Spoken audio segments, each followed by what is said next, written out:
One of the most interesting verses would be verse 18 of chapter 2 of Genesis.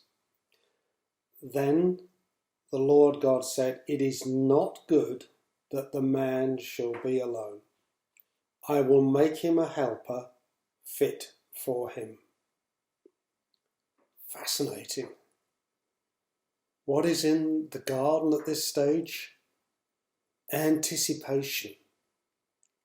Anticipation of something for the man, but also this amazing anticipation of the fact that God has not finished creating.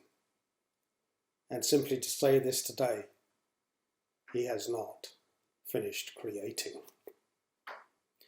Then we move into verse 19 and we think, well, surely the next thing we'll hear about is this helper, but no. We now have comment on the beasts of the field and the birds of the air.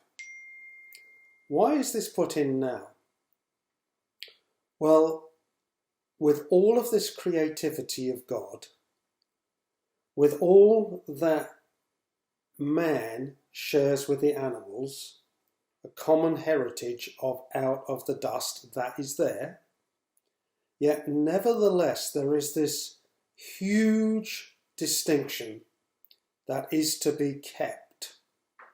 God puts boundaries in paradise.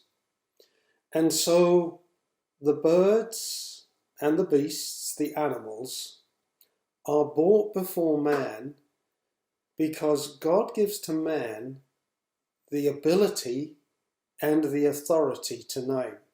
God could have reserved this for himself. But we see here how God shares in the ministry that he had with Adam. And so the man gives name to all the animals. Just as a side comment, one of the great folk singers or protest singers of the last 50 years would be Bob Dylan.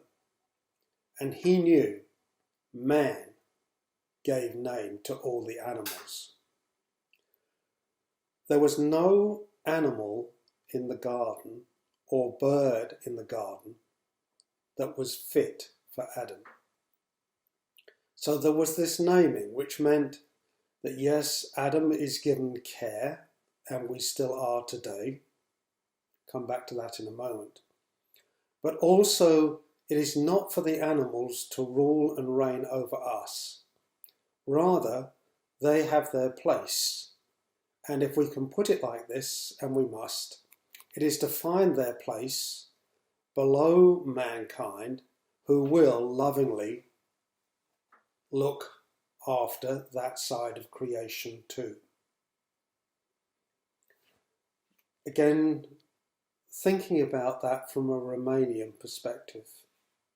Still to this day, you cannot go to Romania and not see lots of dead animals simply swept aside at the side of the roads.